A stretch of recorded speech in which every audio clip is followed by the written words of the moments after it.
Welcome to the Business Exit Formula podcast. We are your hosts, Josie and David Fisher. We're founders of Business Exit and Beyond, where we help support business owners on their journey to plan, optimize, and transform their exit journey to exit strong, proud, and ready. Today we want to welcome Anna Sheppard, the founder and CEO of Meerkat Creative. In this episode, we'll dive into Anna's entrepreneurial journey, lessons learned from scaling Meerkat Creative, and her insights on preparing a business for exit, succession, and legacy.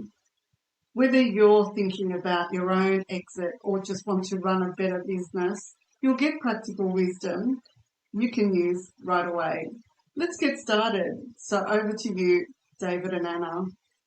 A warm welcome to Anna Sheppard from Meerkat Creative. Tell us a little story about the sort of mission, the journey, how even the name came about, on how you started, how many years ago. But yeah, if you can just give our audience a little bit of introduction on yourself, that'd be really good. Yeah, no problem. Thank you for having me, first of all. Meerkat was started in 2020. I know, starting a business. Amidst a global pandemic, probably not the smartest move in hindsight, but the timing was right and a few things lined up. So there I was, starting my own thing in 2020. We originally started as a video production agency. So I have always been very passionate about video as a means of communication. I still believe it's one of the most powerful ways to talk to your clients, to deliver your message to your customers. And from then on, it just grew. I guess I'm the kind of person I don't say no. And so I originally had clients who came to me for video, which was our specialty. And then they started asking questions like, can you do photography? Can you do design? Can you do other bits and pieces? And while I don't pretend to be a master of all of those things, I've been in the industry long enough to know people that are. And so I've just never said no. I've just said I can, if I got asked something that I knew I couldn't do, even at the early stages when it was really just me running around with cameras doing things, I would just go, yeah, we can do it. And then I would find the suitable person to do that part of the job.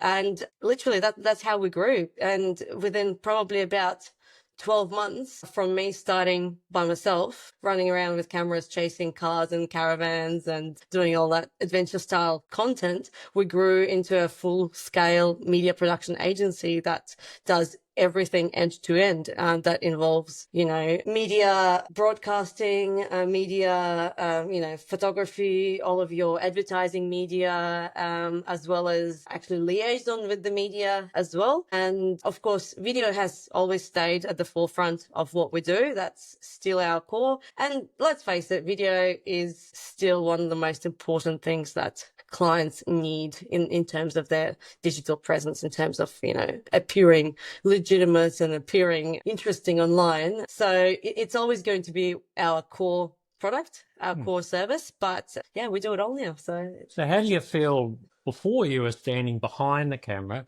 Now you're standing on the other side. How does that feel? Look, I'm getting used to it. At the start, when I've had to start doing these things, it was a little bit uncomfortable. I think I used to say there was a reason why I was behind the camera, because I didn't want to get in front of it. But I think as you grow as a business owner, as you develop your brand, you kind of start to realize that you need to do these things. Yep. You need people to recognize who you are. You need people to connect to you. And it's the same thing that I tell my clients. I wouldn't be true to what I tell my clients if I was telling them to get on camera to, do their company story and talk about their background. And, I talk about authenticity a lot in everything that we do. And then for me to turn around and say, oh, no, I'm not doing any of this for my business. That would be wrong. Yeah, that's right. So I guess, for me, as much as it was very uncomfortable at the start, I'm sort of better at it now. I think I've come to terms to the fact that my face has to be splashed all over the internet with the Meerkat brand, but it's just a part of business. It's a part of what you do. It's a part of digital identity these days. And unfortunately, or maybe fortunately, that's how people connect to you now. And so our viewers, just think here we are, created our own studios, and my background's been in building and development all my life. And here we are now with a business exit secret formula, sitting in front of cameras. So we're not a studio, but we're creating ourselves a studio. So it's possible for anyone to sit in front of the camera, share their purpose, their mission, their branding, all of that part is something that we should all encourage our listeners and our viewers to really get behind that. You don't have to have the best setup, but just start. And really, it all just starts with your phone, doesn't it? Absolutely. I was just about to say that. A lot of people that I speak to that have never done anything like this before, I tell them to just start with their phone, because this, a selfie camera like that and talking to a selfie camera is actually probably one of the more intimate ways you can communicate with your customers. And what we see as a growing trend right now online, with a lot of stuff going AI and with a lot of advertising and everything flooding social media, if you can be very intimate and very authentic with your customers actually value it more. So sometimes you will have those short phone videos where the director of the company is literally just talking to their phone, and they sometimes outperform some of the bigger scale productions because it's so real, it's so raw, and it's so authentic. I don't know if I just shot myself in the foot saying that, because I've built the business around creating professional video. But I think there's room for all of those things. It's not like, okay, now you're holding a phone and this is the only thing that you do. Because the other thing you have to think about is you do have to have diversity in the content that you're putting out. So if you're only putting out your selfie videos, which is great, everybody should do that. Everybody should do that at least, once or twice a week, because it's easy. It takes like 30 seconds. But if you're only doing that, you might get a thing that we call audience fatigue. And that's literally when audience get tired of the same thing over and over again. And that's why, we suggest that, yes, you have one of those a week. You have a different kind of graphical animation video a week if you can.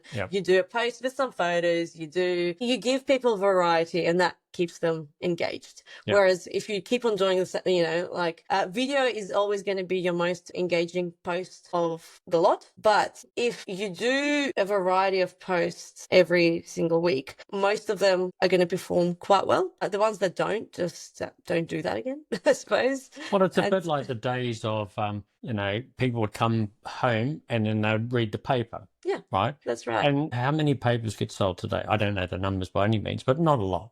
Once upon a time, someone used to drop papers off at your front door, but you don't see that anymore, like the milk and all that. That's right. So, but people say, look, I'm going to go home. I just want to relax, jump onto Netflix or Amazon or whatever flavor that they have.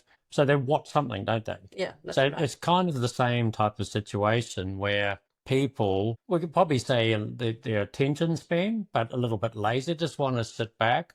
So it's very important about how they position themselves, isn't it? Absolutely. Like in their brand, not only their personal brand, but their business brand, their mission, their purpose, their direction they're going. Because if we can't put that out to the world, then no one understands where we're going.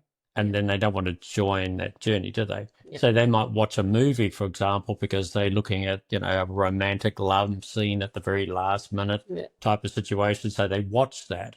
But it's the same sort of journey as people go through. So what have you found? Like we're talking about where we have those snaps in front of the camera, as in your iPhone or whatever phone you've got.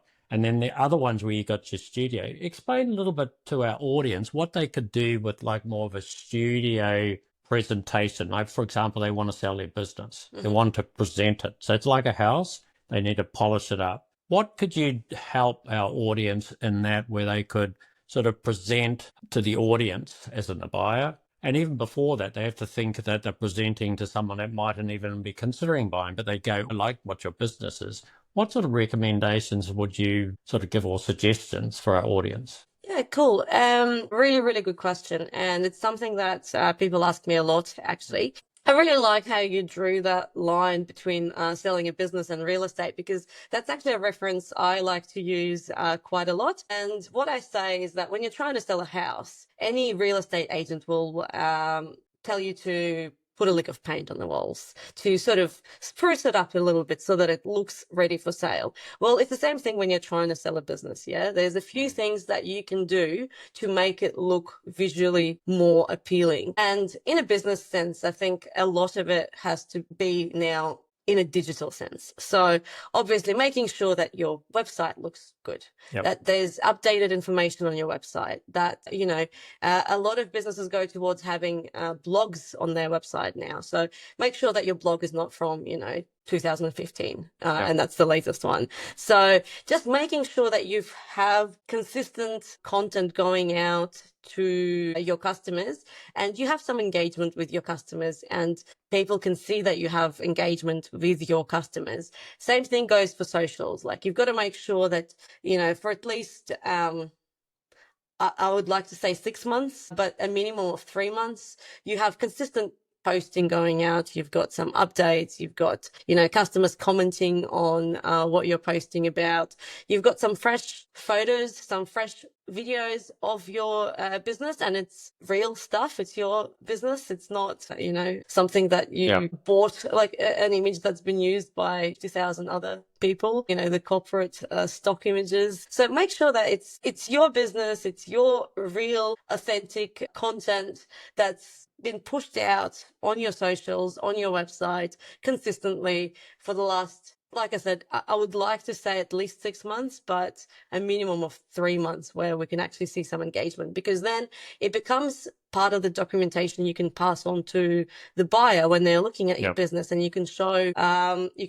growth in your social media, you can show engagement in your social media, and that sort of becomes a part of your pitch deck, or not a pitch deck, sales document that brings value to your business. And so, yeah, similar like you would paint your walls inside your house to make sure they look nice and fresh. I say, you know, do a little bit of a brand refresh digitally on your business. Make sure, you know, your website's updated. You've got fresh content, fresh stuff about your business, and it looks new and exciting.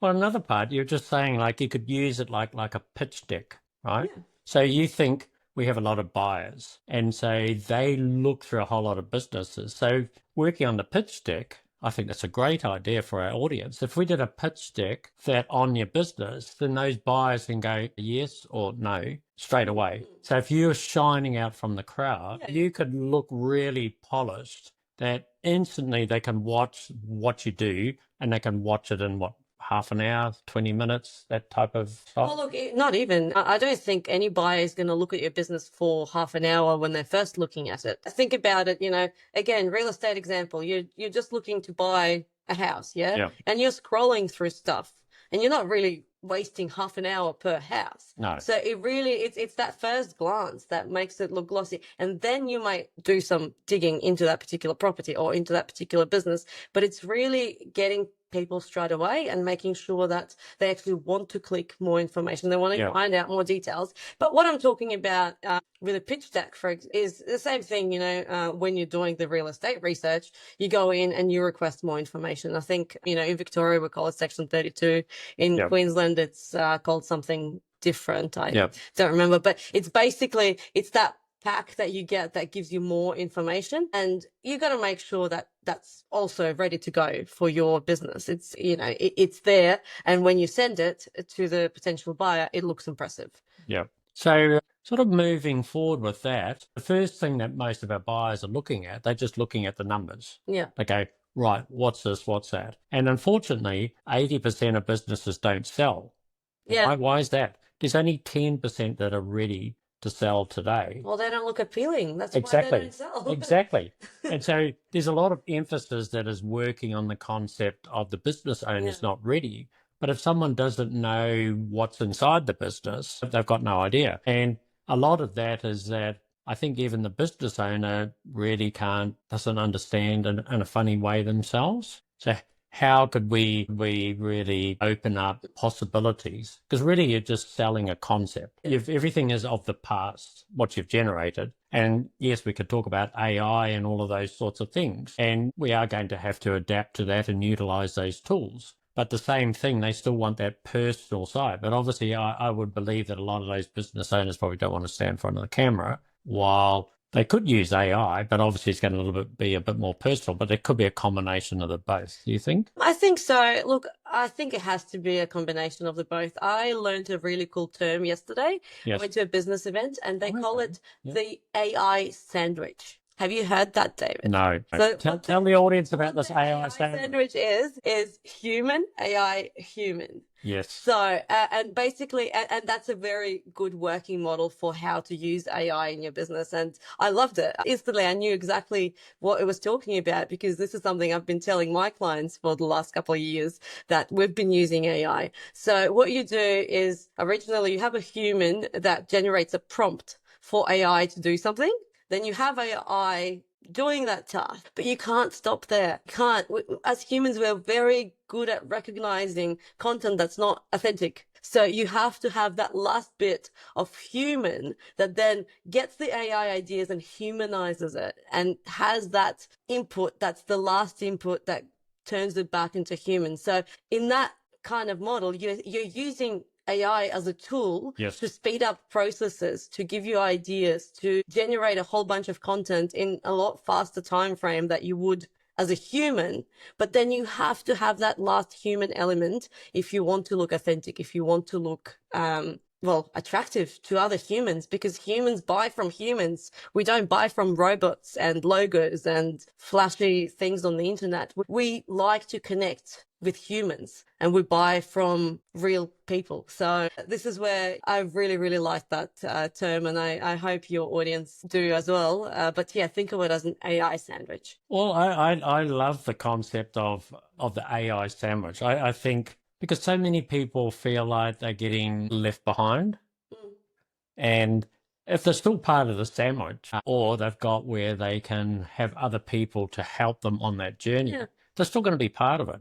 They don't have to be every layer, do they? No. And I think a lot of people, there's a lot of fear out there at the moment. And so there's two camps, yeah? There's the camp who's like, yay, AI can do everything. And no, it can't. And then the second camp that is just terrified because they don't know how to act with AI and they feel like they're left behind. The truth is, there's nothing scary about AI. You have to treat it as a tool. You have to treat it as something that helps you though. And so, yes, if you're not using AI, unfortunately, you probably are going to be left behind. So just start using it, you know? If you're not comfortable using it for your business yet, just give it, I don't know, a list of things you have in your fridge and ask it to write a recipe for you to cook with. It's very good at it. I've cooked some incredible things just doing that. But just try and integrate it into your life somehow where it helps you. Doesn't necessarily replace you. You still have to cook the dish yourself. It won't cook for you. But it gives you ideas and start integrating it into your life. And I guess then that whole concept becomes less scary and you can then adapt it to help you in more and more aspects of your life, including your business, your banking, your planning, your strategy, anything you want. But I think at the end of the day, you have to use it as a tool to help you do more things faster, but not to replace you. So back on that, so with our business owners that are contemplating selling, if you're using it as a tool, right, but really you need a system, right? So we can have a whole lot of tools in our toolbox coming from a building perspective. Yep. But if we don't have a system of how to use them, then it all falls down, doesn't it? That's if we go back to the sandwich model, the sandwich actually turns into starting to build, we could call it a system, a process and system where you got one layer that's, we're using AI, one layer where, for example, you're using outsourcing different people, because today is quite complicated. Most of us don't do the BAS. We hand that over to an accountant or bookkeeper or something like that. There's other parts of marketing, so we outsource that to different people. So with our audience that in mind, if we sort of have like a little bit of a brief of like even yourself, where I hear you went on a bit of a trip walking for a long distance. You could probably tell us a little bit about that. And then how you handed over something thinking, how am I going to keep my business operating while I'm away? If you could just share to the audience a little bit about that and the combination of the people in your team and a little bit of AI and then all the mix in that would be really exciting. Yeah. Yeah, well, that's right. Thank you for bringing that up, actually, David. I did the Camino Trail earlier this year, and for me, it was a little bit of a personal thing I've wanted to do. I went with my mum, so it was a little bit of an opportunity for us to spend some time together. And I guess I thought mistakenly that, with business being digital and all, I could just go on this trip and run my business from my iPad. While I was on this trip walking the Camino Trail in Portugal, I just thought that I'd just wake up at 5 a.m. and, work for a couple of hours, shoot some emails out to people. And yeah, like that, I thought that was an operational model, which is kind of funny now I think back to it, because if you're walking 20 kilometers a day plus, the last thing you want to do is wake up at 5 a.m. and then do that repeatedly over a number of days in a row. And so on about, I think, day 3 of being in Portugal, I realized that was not going to work. But then, my 2 choices were, well, do I abandon the trip mission and go back to my business full time, or do I do something about it? So on day 3 of the Camino Trail, I actually ended up hiring a general manager for my business, which has been one of the best decisions I've made ever in the business. Because not only did it free me up to actually go enjoy my holiday with my mum at the time, now that I'm back, it's actually freed me up to do other things that I should have been doing a long time ago, and a lot more of a long time ago, which is doing things like this. Doing business development, talking to people like you, going on podcasts, networking, and not actually being, knee deep in all the operational aspects of the business, which I know I can do really, really well, which is why it was so hard for me to let go of that aspect. But at the end of the day, and it's the thing I say to clients, you can do anything, but you can't do everything. No.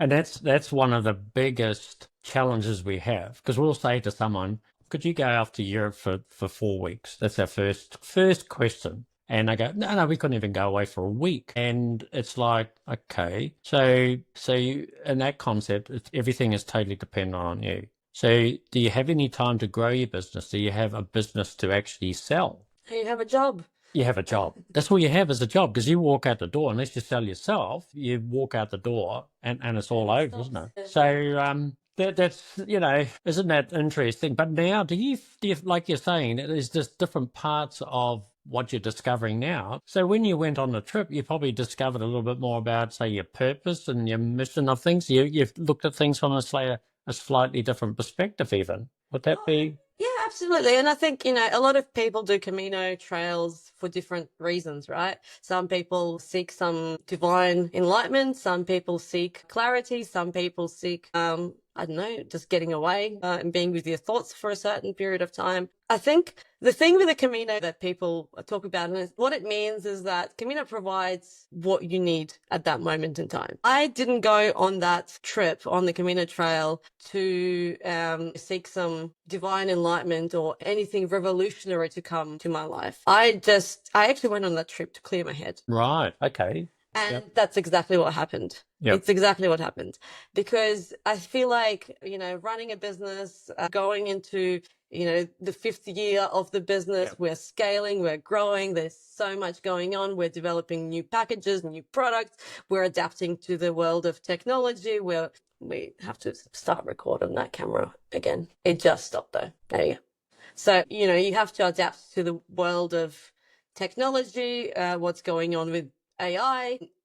As a media company, we kind of also have to be at the forefront of what's going on, because then we have to teach our clients what's going on and give them advice on what they should be doing. So there was just so much noise, so much going on in my head that I think at some point I couldn't really focus on anything for longer than a couple of minutes. It would just be all over the shop, which is not a great thing for a business owner. But think about, if we're honest, think about how many business owners get to that point and they never get out of that vicious cycle. So I think for me, all I wanted to do is step back, get a little bit of headspace, clarity, I still thought I could go away and run my business. Now I realize that was so silly. But look, there was a need, there was a solution. So I'm glad that it went the way it did. Yeah, for me, it was really, when you're walking 8 hours a day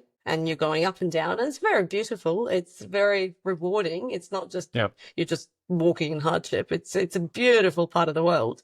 But you're in your head with your own thoughts. You're not really looking at your phone. You're not really answering emails. Thank goodness. Day 3. See you later. It actually gives you a lot of clarity. It gives you that headspace to be able to see things differently. It's a weird feeling. You're right. And even now, I've been back for a couple of months now, but even now things pop up and I'll go, I wouldn't have thought of this like this before, but I do now. So it's actually kind of stepping back and seeing your own growth, your own progression and your own, I guess, achievement. Yeah. So like part of the journey. Yeah. You're looking at it from a bird's eye view. That's it. Like I love analogies and the like. So before you were like the bird in the nest. All you're doing is looking around the nest, isn't it? And then you pop up. Now you're actually like the bird in the sky and you're looking down and all the different possibilities that are out there. Like I say, with a world of different things that are coming on, we obviously talk about AI. We just talk about a lot of change and different things like that. But that bird's eye perspective, do you think a lot of business owners are in the situation are still in the bird's nest looking down of what's going around them? Absolutely. Yeah. I think so. I can tell you why. As business owners, we're all control freaks. Yep. Most people start a business because they're a control freak. Yep. And then they start something and they're very good at it. Otherwise, they wouldn't have their business for very long. So let's presume they've had their business for a while. Means they're good at what they do. But the more they do of that thing that they're very good at, the more they want to control it. So it becomes a vicious circle, because you're wanting to control it because you're good at it, but then you're sitting in amongst all the stuff that's going on and not withdrawing yourself from that situation and actually seeing the bigger picture. So it is a vicious circle. But I think, there's been a lot of talks about this sort of stuff in the business community. Absolutely. I am a big believer that you do have to step out of it. And, this holiday that I went to this year, it wasn't the first holiday I took since running the business. The thing is, so I go to Europe at least once a year. That's just a personal goal of mine. I like going to Europe. I enjoy my time there. But this is the first time on day 3, I switched off and I did absolutely nothing for the business. Nothing. I didn't even look at my emails. You know what? Nothing bad happened. But do you think it was over the 5 years of building up? Because you can't say to someone, okay, they've just started in the first 6 months or 12 months, and then they're handing that over. That's not realistic, is it? No, it's not realistic. But I think the earlier you start letting go, the easier it will be. The easier it will be. The truth is, the first few times I went away, I did hand over parts of the business to people I employed, and I did try and set up systems where I wouldn't have to work as much, at least, where, me working a couple of hours a day would be sufficient. I did try and set those systems up, but they didn't work the first time. What happens is you go away, then you realize it's not working. You have to come back and fix it. But unless you start doing that process, you never even know what you need to fix. So, the first time I went on a holiday was probably a year 2.5. Halfway through. Yeah. It wasn't, I wanted to say year 2, but I was like, no, it wasn't year 2. It was sort of going on to 3 years. And I thought I had everything ready. We had all the projects lined up and, some things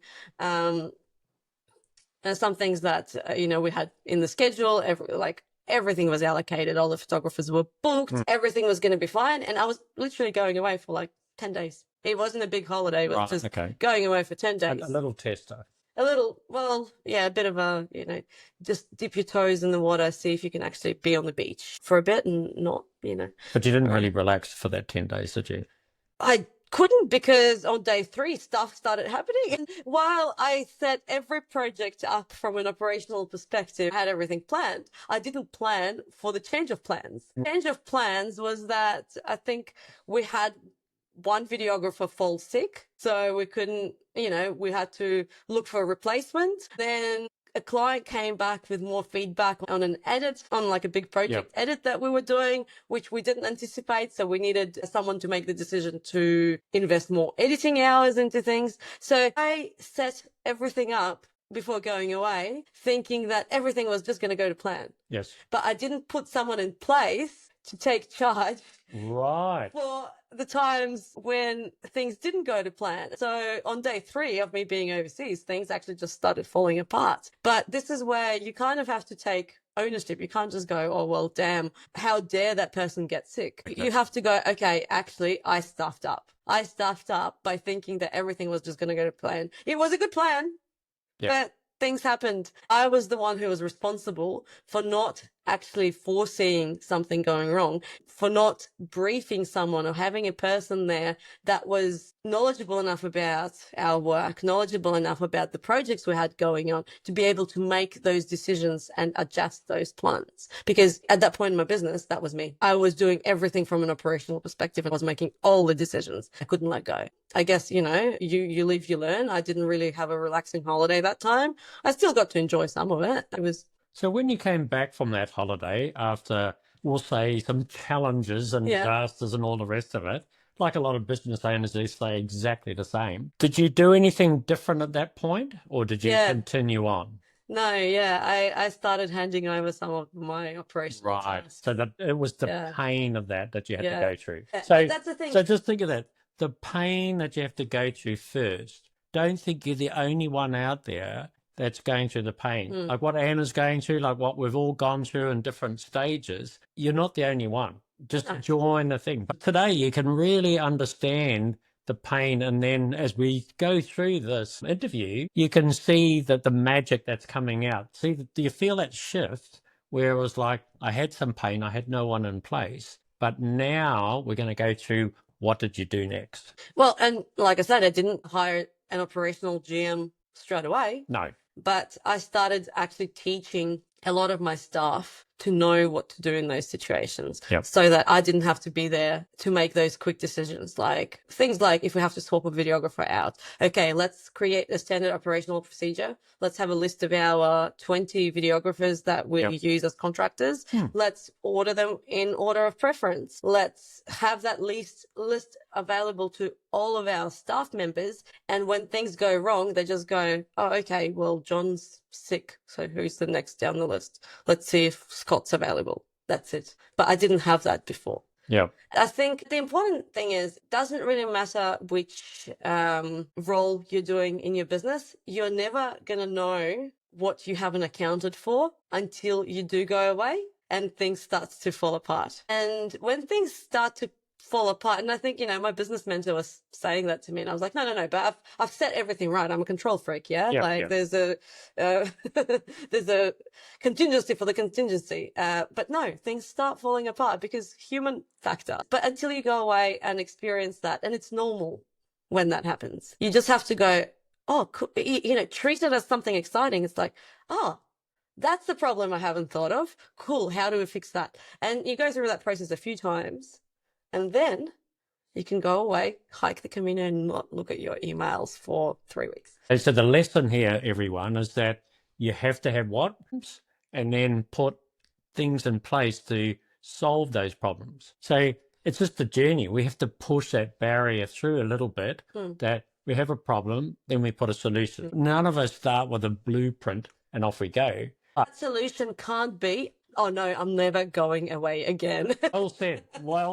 Because that's not a typical type scenario what people do. That's not a workable solution, because you know what happens next if you do that? You wake up on your deathbed and you've missed your kids growing up, your grandkids growing up, and your maybe great-grandkids growing up, and then you're like, shit, I've got to sell this business, but all I've got is a job.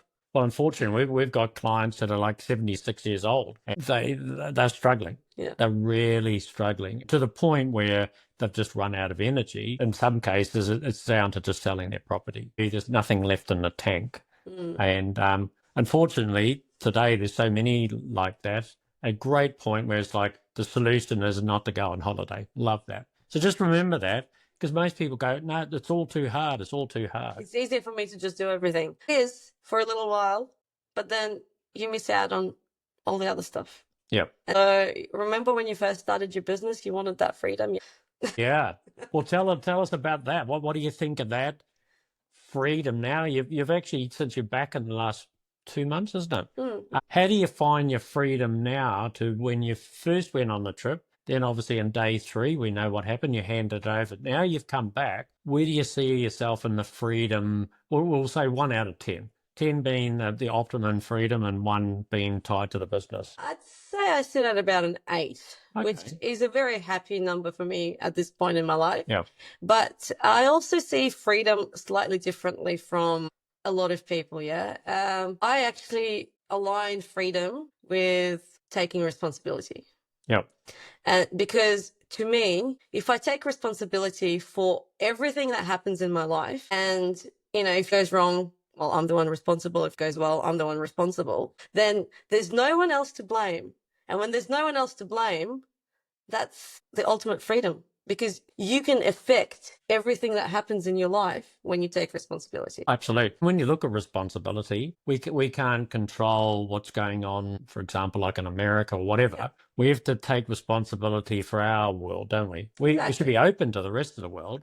But when we start looking at that, we have to take that responsibility. So that's in your business and looking after your customers. Then it broadens out from there. We have to take that. We can't just say, oh, my general manager was no good. Such and such was no good. Someone else, and you just blame. But the other part is we have to support them too. Yes, absolutely. Don't we? So as we grow, what's our best thing that we can do? We can pass that, as in personal growth on. Absolutely. I think, when I went away originally and things stuffed up, I didn't go, oh my God, how stupid are they? Can't they just get another videographer? Well, I didn't tell them to.